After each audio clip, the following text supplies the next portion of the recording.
Oh. Yeah, this project is about time machines and you can go back in time like 50 years. Thanks, please.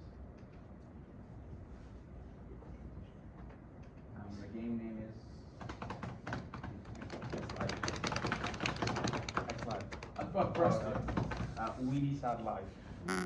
You're going to play as a man in a wheelchair, and I know the joke sucked. I thought of it just randomly, and before it's just going to be a really boring name. It's going to be like day-to-day life in a wheelchair. But yeah, that's it. Next slide. The game genre is going to be first-person, story-based. It's going to have like puzzles and be educational. Next slide. It's going to be first-person, so the person playing the game will see the world through the character's eyes. So if you look down, you'll be able to see your non-functional legs. Next slide.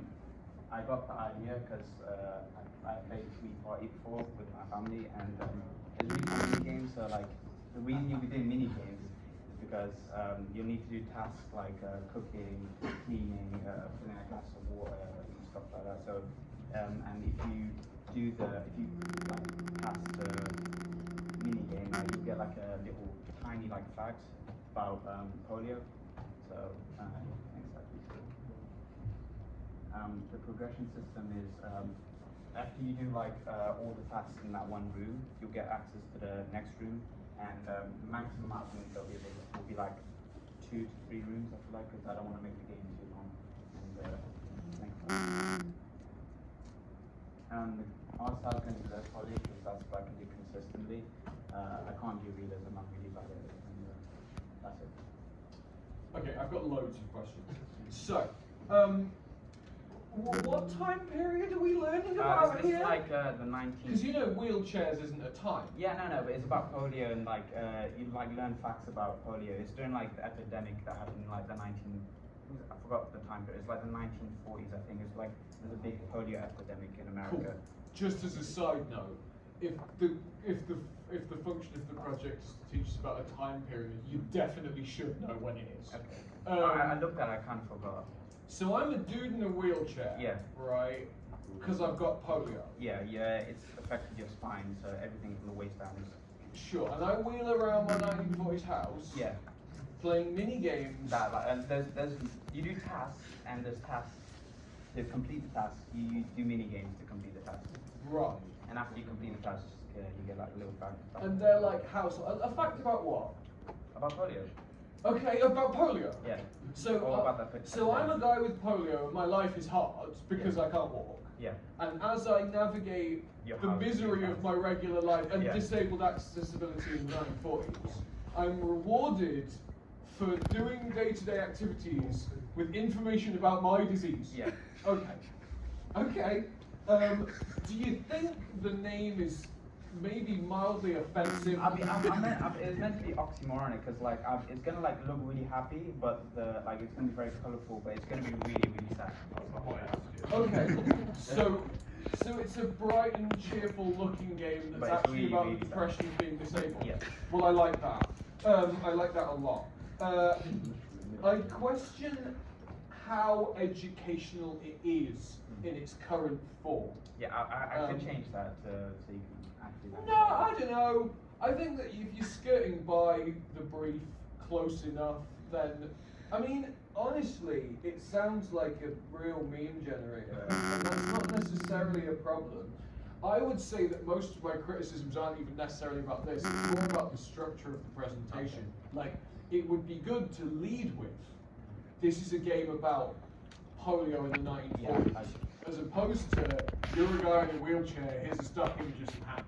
Do you know what I mean? Like, but yeah, I mean, it sounds weird. Like WarioWare, except with disabled people. But yeah, in general, like, I think it sounds achievable and funny. And those are usually relatively big pluses from me. Yeah, I mean, I would say, think about if it was going to get externally marked, whether or not they might return it because they were offended.